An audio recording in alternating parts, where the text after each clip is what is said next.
The Middle Ages were a period shaped by many social layers, from the lives of ordinary people to the refined worlds of the aristocracy. Women, living in a society defined by both social and religious pressures, were constantly faced with expectations about how their bodies and beauty should appear. So, what were women in the Middle Ages feeling? Which significant figures managed to challenge the era's physical and aesthetic norms?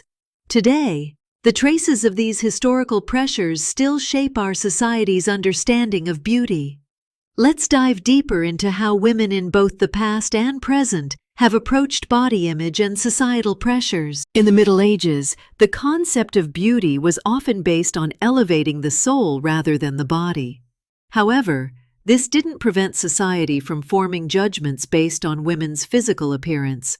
For instance, being too thin was associated with health problems, while fuller body shapes were seen as signs of wealth and health.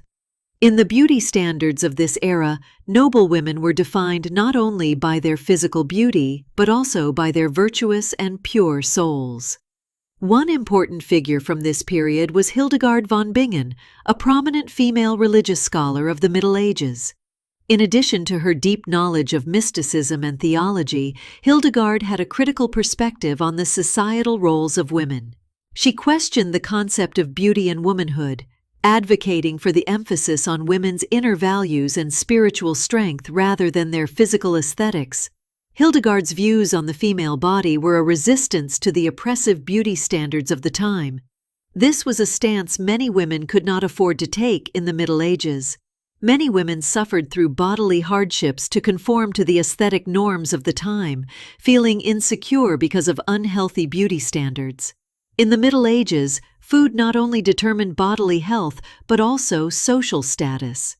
The wealthy gathered around large tables filled with calorie-dense foods like meat, sweets, and wine, while the poor struggled daily to secure enough food just to survive. But this was never easy. The Middle Ages faced constant challenges with weather, wars, plagues, and famines. Finding food became a serious issue, especially for the common folk. Agriculture was the backbone of medieval society, but poor governance, harsh weather conditions, and unproductive land often made production insufficient. For example, the Great Famine of the 14th century in Europe caused millions of deaths. Farmers struggled to cultivate their land due to both famine and war. The Great Famine ravaged most of Europe, and people fought to survive as they couldn't plant crops in the long-lasting cold and rainy weather. During this time, the plague also swept across the continent, leading to the deaths of half the population. People fought for food, struggling to make ends meet, eating whatever they could, including leftover meat from animals or any surviving vegetables. For poor women, this situation was even more complex.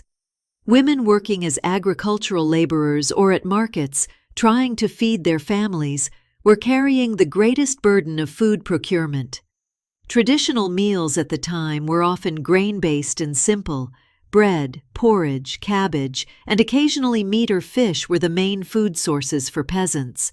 However, during times of famine, finding meat or fish became nearly impossible. Women worked in markets to obtain food, sometimes spending long hours in the fields. However, the social structure of the time made things difficult, not just because of their labor, but also due to gender roles. Women were expected to work day and night to procure food, while also caring for their children and the elderly at home. One of the reasons for revolts, such as the Salted Bread Rebellion in the 15th century, was the skyrocketing food prices. While the rich continued their luxurious lives, the poor were struggling to find bread. But for the rich and noble, the situation was quite different. They dined regularly on lavish feasts, while the poor fought for food.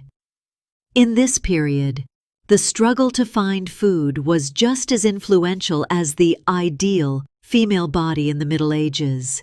Wealthy women trying to meet the ideal beauty standards constantly adjusted their diets, while peasant women suffering from malnutrition found it almost impossible to fit these standards. While excess weight symbolized wealth and health for the aristocracy, extreme thinness signaled poverty and health problems. Many peasant women who struggled to find enough food became weak over time. However, society believed that a woman who had become thin couldn't possibly be strong or healthy. Thus, procuring food and adhering to physical norms became doubly difficult for women in the Middle Ages. Today, even though the ways women fight these pressures differ from those of the Middle Ages, it's still true that eating habits and body image carry societal significance. In the modern world, the struggle to accept our bodies has become not only physical but also a cultural and psychological battle. In the Middle Ages, clothing not only covered the body but also defined a woman's social status, role, and worth. The wealthy displayed their status to society through extravagant clothing, while women from the lower classes wore simpler, more functional attire. This difference was not just in the fabric of the clothing, but also in the aesthetic and bodily norms that determined a woman's place in society. The clothing worn by women from the lower classes was more focused on functionality. Peasant women, working in agriculture or at markets, chose clothes that wouldn't hinder their work but were durable. Wool and leather were common materials used for these garments. Clothes were typically dark in color, simple, and made from thick fabrics because peasants chose their attire based on the conditions of nature and ecology. Women wore long tunics, wide skirts, and simple head coverings, creating a look that was both seasonal and practical. These clothes wore out over time, so women had to repair them and use them for extended periods. The clothing was shaped by the difficulties of life and famines. The body shape of a peasant woman was not prominently visible in these clothes. Their garments were more reflective of a worker or housewife's daily life. Roomy and comfortable, woolen, simple fabric dresses served the practical purpose of warmth rather than aesthetics. Clothing worn by aristocratic women was quite different from this picture. Wealthy women wore garments made from luxurious materials like silk, which highlighted elegance and beauty. These dresses were much finer and more detailed than the clothes worn by peasant women. However, the most distinctive garment for aristocratic women was the corset. Corsets were used to emphasize a slender waist, lift the breasts, and shape the female body elegantly. But these tight garments exerted tremendous pressure on women. Corsets were physically restrictive, almost like a bodily prison. Women would wear these garments for long hours, constricting their ribs and making it difficult to breathe. Over time, these corsets restricted blood circulation and put pressure on their internal organs. However, to conform to society's expectations and the ideal beauty standards, these corsets became an indispensable part of aristocratic women's attire.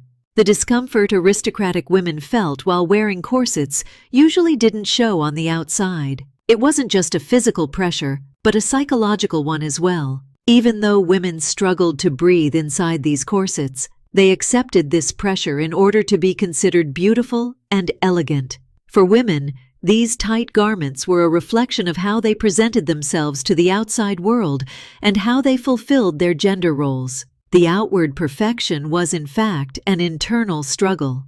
However, these pressures weren't only physical. Aristocratic women weren't just trying to look beautiful on the outside, they were also striving to conform to society's ideal female image internally. Women bore this heavy burden to preserve their status, fit into the aristocratic model of grace and beauty, and uphold their social standing.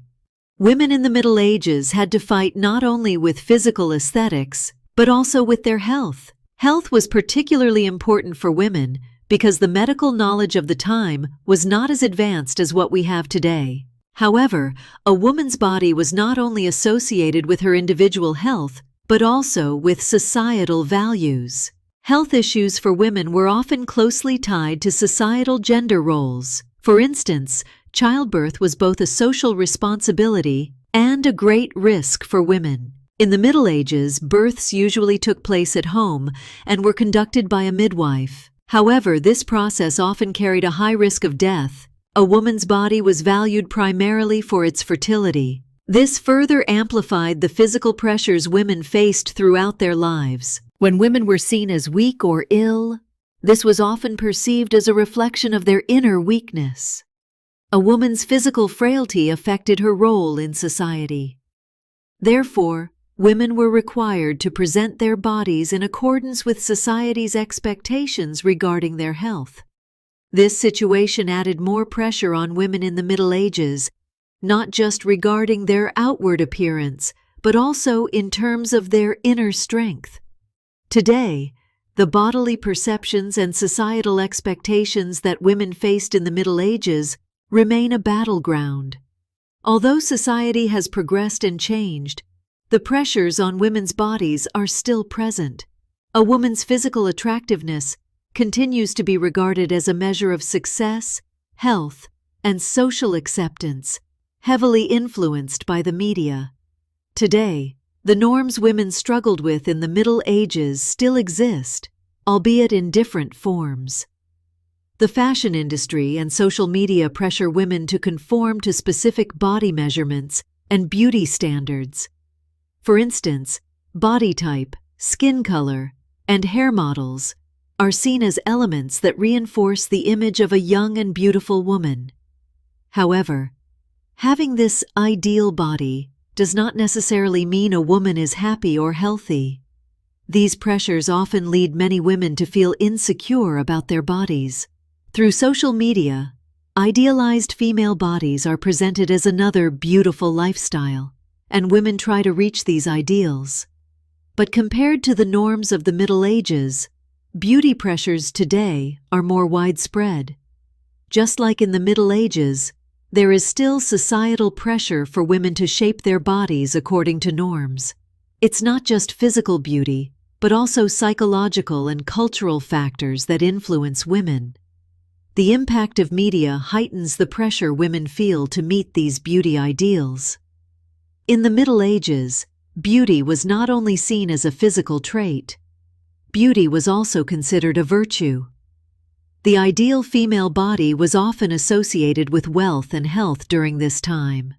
Wealthy women were typically full-bodied with round shapes, because this signified that they were living in health and prosperity. However, this ideal concept of beauty varied across societies. For example, during the Renaissance, beauty standards began to shift. In the artworks of the period, more slender, more refined female figures started to appear. Whereas in the Middle Ages, the ideal woman looked quite different. Standards of beauty have changed over time, but the pressures on women have never diminished. The physical norms that shaped the ideal woman have existed in every era, and they are constantly evolving. From the Middle Ages to today, the societal pressures placed on women's bodies have been an ongoing factor in shaping their identities. Women in the Middle Ages fought not only with beauty and body perceptions, but also with expectations related to health, fertility, and social roles. Today, the pressures on women's bodies, influenced by social media and the fashion industry, have become more complex. Women's struggles to shape their bodies according to societal norms have evolved into a psychological and cultural battle as well. In both eras, women have had to navigate societal pressures related to their bodies, while simultaneously finding their identity and freedom. As we've seen, the pressures women face regarding their bodies have evolved throughout history. But the fight for freedom and self-expression has always remained. Today, more than ever, women are embracing their uniqueness and rejecting societal standards. Every body is beautiful, and every woman has the right to write her own story. If you enjoyed this journey through history and the powerful struggles women have faced, make sure to like, comment, and share your thoughts below. Don't forget to subscribe to our channel for more insightful stories and deep dives into history. Thank you for watching, and remember, your story matters.